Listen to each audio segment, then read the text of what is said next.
Secretaría de Prensa de la Presidencia de la República. Muchas gracias, don Ernesto. Muchas gracias por la invitación. Gracias también por la oportunidad de poder actualizarle a todo el pueblo salvadoreño cuál es el trabajo que estamos haciendo pues, en materia de protección civil. Esta mañana 2 sismos. Sí, el de mayor intensidad ha sido de 5.7, que sucedió específicamente a las 5:57 de la mañana.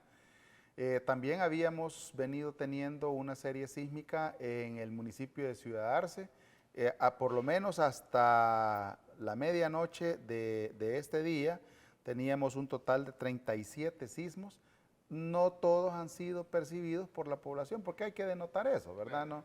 Regularmente, tanto cuando tenemos una serie sísmica o un enjambre sísmico, no todos son percibidos, si acaso el 1 o 2%, pero el punto es que ahí están, ¿verdad? Y vale la pena decir que eso sí o no incide, incide en el territorio a partir de toda la precipitación que hemos tenido, ¿verdad? Nos ha llovido, hay algunos puntos en los que ya llevamos un poco más de 80, 90 milímetros, entonces es importante decirle a la población que en situaciones de estas hay que estar muy atento a la información, hay que estar muy atento también al comportamiento que tiene cerca de nuestra vivienda, sobre todo si vivimos cerca de un talud, ¿verdad? ¿Y daños que se reportan? Realmente no. En el caso específico de las caídas que están en algún Sí. caso de esta carretera, la Panamericana, ¿verdad? Sí. Aquí en el sector de Antiguo Huatlán. Sí, realmente ha sido un tema por un socavamiento, ¿verdad? Sí, por un socavamiento. Se le dio la atención. Claro, sí, ya es. La permeabilización. Sí, por supuesto, ya está en situación de eso tanto el FOVIAL como el Ministerio de Obras Públicas, ¿verdad? Ha sido muy fuerte también. Sí, la verdad es que llovió, tuvimos. Y ese montón de cantidad de agua que bajó hoy así tan de repente. Sí. Perdóneme lo práctico. Y así debería ser, porque ¿verdad? Todo así el mundo, debería cuando ser. empezamos a ver, era una cantidad exagerada. Sí. Y a lo mejor aquí no había oído, de acuerdo a Sí. pero ¿será que de nuevo hay demasiado saturación? Yo diría, más que saturación, don Ernesto, hay que recordar que este tipo de quebradas, porque al final la quebrada que pasa aquí es la misma quebrada del Piro, ¿verdad? Entonces, exacto, entonces hay que denotar algo y es que estas quebradas tienen una cuenca bastante amplia. En el caso de esto, es colector de Santa Tecla, es colector de la zona. Sí, la impermeabilización. La impermeabilización. Sí, la impermeabilización. Ayer mismo se puso en situación de eso el FOVIAL, el Ministerio de Obras Públicas y todas las instancias que tienen que ver con la conectividad vial. Otro daño, diría yo. Perdóneme que sí, me interrumpa. sí, ¿no? sí. Pero esa permeabilización no da garantía para que... No, en absoluto. Esta es una obra de mitigación, ¿verdad? Sí, ¿verdad? No pueden estar pasando, para el corto plazo, tienen sí. Tienen que reducir el De hecho carril, de hecho está ahí la policía, están los gestores, definitivamente, ¿verdad? Porque hay que denotar que sí o sí esa parte está muy húmeda en este momento. Está muy húmeda. No quisiera hablar en términos técnicos porque los desconozco, no es mi área, pero es un tema que compete explícitamente al Ministerio de Obras Públicas. Sin embargo, debo decir que en función de los daños que se han tenido, indudablemente se requiere la delimitación, que ya lo está haciendo, ¿verdad? Sí, así es. Realmente, fíjese que sí, son remanentes. Exactamente, exactamente. Entonces, y es lo que de repente, pues es importante que la población lo sepa. Realmente han sido 3 fenómenos los que incidieron. Por un lado, Eric, ¿verdad? Que con todo el espiral, como usted bien lo dice, o las bandas externas que han dejado toda esa humedad que entró del Pacífico. A eso hay que sumarle que sube la zona de convergencia intertropical, que es una franja, digamos una franja muy amplia donde de precipitaciones, nubosidad, que está permanentemente. Lo que pasa es que en esta época del año es que tiende a estar o sobre nosotros o muy cerca de nosotros. Entre Costa Rica y nosotros. Exactamente. Entonces, entre noviembre y abril no es que desaparezca, sino que baja, ¿verdad? Todos los frentes fríos la empujan hacia abajo y eso hace que esté entre Panamá y Colombia, ¿verdad? Entonces... Ese es otro factor. Bueno, y también todos los sistemas que tenemos en el Atlántico, ¿no? Exacto. Y el tercer factor que ahora mismo ha incidido directamente es que pasó una onda tropical, ¿verdad? incidió en que tuviéramos mayor cúmulo de agua, o mayores cantidades de lluvia que se han centrado o se han, digamos, concentrado en toda la franja costera, en la cadena montañosa, y si tenemos mucha lluvia en las cuencas altas o en la parte alta, en la cadena, esa es la lógica, ¿verdad? Un cuadro esta mañana a nuestros del noticiero, ver el número de precipitación, la cantidad de agua que hemos tenido, y la precipitación en Oriente ha llovido más. Mucho. Ha caído más agua. Sí, ha llovido mucho más. En la Unión especialmente veía ahí ese cuadro, no sé si lo podríamos poner ahí. La ventaja, don Ernesto, es que ahora mismo toda el agua que se precipita en la zona norte de la Unión, en la zona norte de San Miguel, sí o sí va a parar digamos, al Río Grande de San Miguel, al río Huascorán y al río Lempa. La ventaja es que ahora mismo empieza, ¿verdad?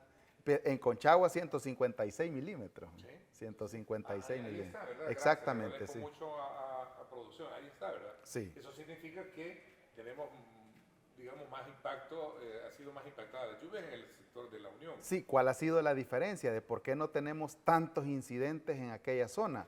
¿Por qué no? Porque la verdad es que es una zona muy amplia, una zona de planicie muy amplia, y ahora mismo apenas empieza el periodo lluvioso, entonces la tierra está ávida, diría yo, de humedad.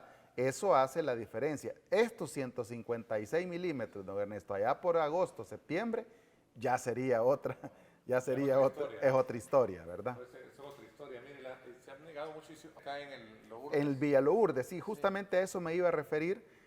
Otro de los daños considerables que ha dejado este fenómeno ha sido el colapso del puente que conduce desde la carretera principal del distrito de Lourdes, o desde el distrito del Cantón Lourdes en el distrito de Colón hacia la colonia Villa Lourdes. Entonces, ya también está el Ministerio de Obras Públicas haciendo lo necesario para restablecer el paso a la brevedad posible, ¿verdad?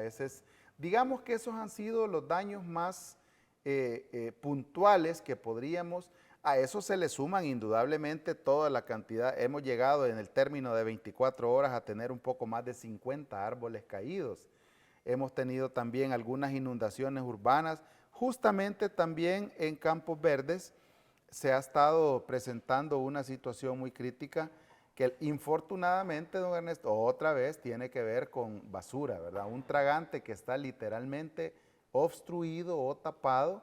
Ayer estuvieron trabajando ya en ello, se sacó hasta el esqueleto de una refrigeradora, ¿verdad? Entonces, ese tipo de situaciones no deberían pasar.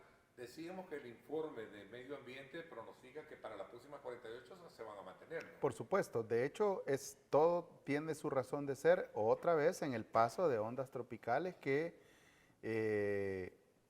digamos, una vez iniciado ya o estando el periodo lluvioso en franco desarrollo, inciden en el país cada 3 o cada 4 días, ¿verdad? Tenemos el paso de una onda tropical. Nuevamente vamos a tener precipitaciones, nuevamente habría que esperar las actualizaciones de la Dirección de Observatorio de Amenazas, pensando en que aunque Eric, que ya es huracán, ¿verdad? Es huracán, sí. Ya es huracán, aunque Eric ha subido ya un poco en cuanto a latitud se refiere, ya a esta hora debería estar afectando algunas... Va a la zona suroeste, ¿verdad? Sí, exactamente. Entonces, México, ¿no? sin embargo, otra vez las bandas externas van a terminar Claro, afectando alguna costa. Sí, definitivamente. Pacífico. Entonces, eso en alguna medida, bueno, sí, justamente vemos ahora una imagen de radar que sí o sí todavía está dejando un campo nuboso bastante amplio sobre el país que va, digamos, a entrar o va a interactuar con la siguiente onda tropical que viene ya hacia Centroamérica. De Costa Rica, creo que está por Costa Rica. Digamos, sí, entonces eso sí o sí va a dejar más lluvia, ¿verdad? Las próximas 24, 48 horas incluso, el pronóstico extendido a 72 horas todavía nos está dejando un poco de lluvia para el día sábado, ¿verdad? Entonces hay que estar muy atento, la indicación o la recomendación principal es estar debidamente informado, ¿verdad? A través de fuentes noticiosas como pues la que ustedes pues digamos tienen en diferentes horarios y por supuesto las cuentas de Dirección de Observatorio de Amenazas y otras instancias oficiales que están informando en todo momento. Un detalle muy importante es que hemos tenido a lo largo de estos 3-4 días lluvias muy importantes. Ya veíamos ahí la estadística de cuánto se ha precipitado. Entonces, recordarle a la población que si hay o si nosotros solicitamos que evacúen, que lo hagan. Son 180 albergues los que están dispuestos. Ahora mismo tenemos 6 albergues activos. Te cuento, son 6 albergues activos. Solo en San Salvador tenemos 4, uno en La Libertad y uno en Morazán. Tenemos un total de 112 personas albergadas, entre adultos, niños, niñas. Así es que es importante que acaten esa recomendación. Hay que estar muy atento al comportamiento que están teniendo algunos taludes, sobre todo aquellos que están cerca de nuestras viviendas. Y yo lo he venido diciendo, hay ciertas características que no necesitamos ser geólogos para identificarlas. Si yo veo que un árbol está perdiendo su verticalidad, empieza a inclinarse, ese podría ser un signo característico de que podríamos tener un derrumbe, un deslizamiento, un deslave. Entonces, hay que estar muy atento de todas esas situaciones, ¿verdad? Ahora, de acuerdo al mapa de riesgo que tenemos, seguimos siendo vulnerables, sin duda alguna, como región, no digamos como país. Sí. Pero estamos preparados para enfrentar una situación de esta naturaleza, no solo desde el punto de vista de la acción de la emergencia, sino de la prevención como tal. Mire, de la prevención es un trabajo que, como usted sabe, es de muy largo plazo, ¿verdad? Definitivamente decir que en este país ahora mismo tenemos o hemos alcanzado un nivel de resiliencia. De educación, porque bueno es tener albergue. Claro, sí, pero indudablemente es un tema reactivo, ¿verdad? Sí o sí es un tema reactivo.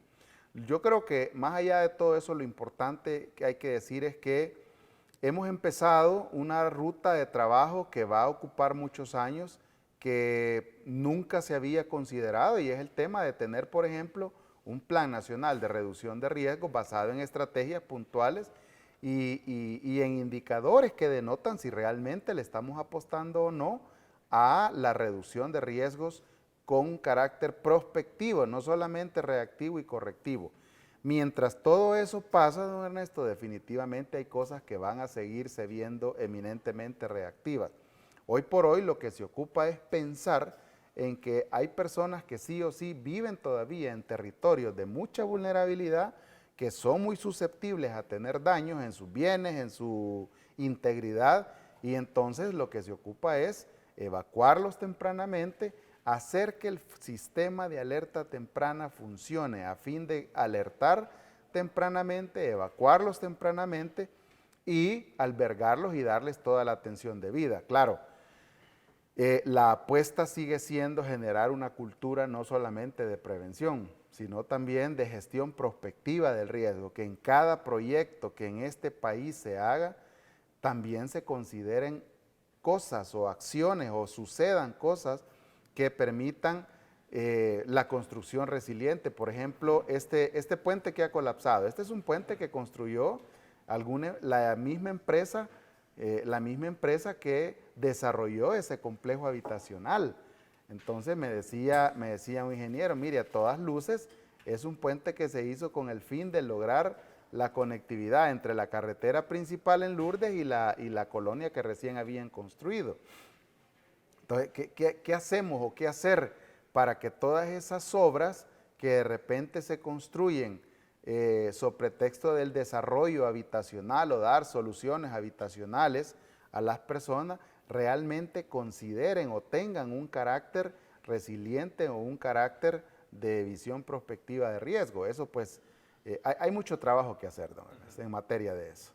Bueno, vamos desde luego a exhortarle a la población que se mantenga atenta para poder también recurrir ante cualquier emergencia. Definitivamente. Me decían de que la zona más vulnerable, según el mapa de riesgo que se tiene, es la zona costera y particularmente la zona baja, por ejemplo, en La Unión. Sí. Tenemos particularmente también la zona de Garita Palmera. Sí. Y entiendo la del río Lempa. Hay 4 escenarios bien demarcados en el país, don Ernesto. Exactamente, hay 4 escenarios totalmente demarcados. Número 1, la zona costera que sí o sí está, diría yo, o es altamente susceptible a tener inundaciones digamos, de lento crecimiento o de repente inundaciones de planicie, como también se llama, que suceden a partir del desborde de ríos que logran tener un aumento muy importante en su caudal. ¿Cuáles son esos ríos? Bueno, si empezamos digamos, de occidente a oriente, el río Paz, que ha tenido y tiene registros de haber inundado zonas muy importantes, Garita Palmera, la Colonia Ista, Bola de Monte, San Juan del Chino, todas esas zonas que son circundantes del lado salvadoreño, pero también inunda del lado guatemalteco. Así podríamos llegar hasta el río Huascorán, allá en la zona de Barrancones, ¿verdad? Y digamos, esta situación atemporalada que tenemos, sí, combinada con el oleaje, o ya está el oleaje... Ha bajado intensidad. Digamos, Sí, ha bajado intensidad. Porque el oleaje de alguna manera también fue un fenómeno para muchos normal, pero para otros anormal. Y sí, totalmente anormal. ¿Cuál es la lectura que como autoridad tienen ustedes? ¿Es bueno, normal mire, ese oleaje que tuvimos? realmente no, son condiciones totalmente anormales que se generan, o sea, no tiene nada que ver con los escenarios puntuales que ya le mencionaba. Y hay que diferenciar, no es lo mismo un fenómeno de mareas vivas que un fenómeno de mar de fondo. El mar de fondo usualmente se genera en zonas muy alejadas de la costa, pero muy alejadas de la costa. Son tormentas, bueno, los especialistas hacen referencia a tormentas extratropicales, ¿verdad? Realmente, para decirlo en buen salvadoreño, son tormentas que suceden en zonas muy alejadas del país, en medio del océano, si quieren, ¿verdad? En medio del océano. Son tormentas que llegan a generarse con mucha fuerza, con mucho viento, y yo lo decía recientemente, y lo voy a decir en la misma forma que me lo explicó un oceanógrafo. Esos fenómenos usted los puede ejemplificar de una forma tan sencilla, metiendo la mano en la pila y empezando a moverla, ¿verdad? O sea, empieza a generar olas que en algún punto van a detenerse. ¿A dónde se detienen? En las orillas de la pila. Pues eso es lo que está pasando. Se empiezan a generar olas de gran tamaño por el mismo viento que se genera en esas tormentas, que al final terminan generando que estas olas muy grandes terminen llegando a las costas. ¿Pero ese oleaje no se ha reportado hoy como...? No, realmente no, ha bajado ya intensidad. Que se tenía, porque sí... Tuvimos olas hasta de 3, 4 metros de altura, ¿verdad? Entonces...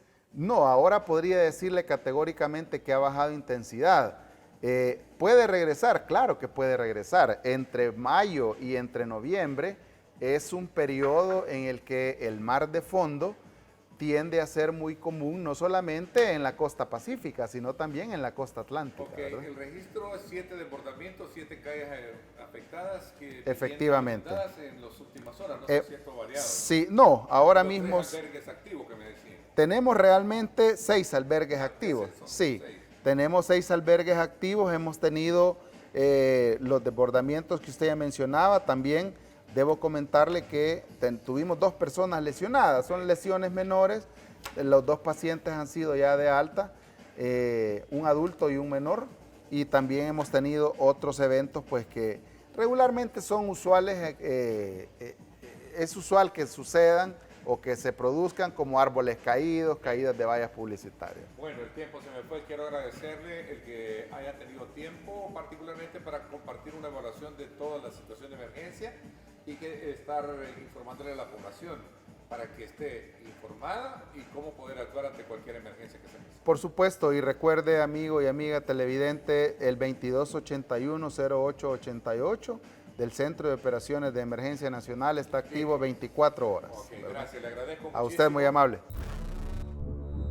Secretaría de Prensa de la Presidencia de la República.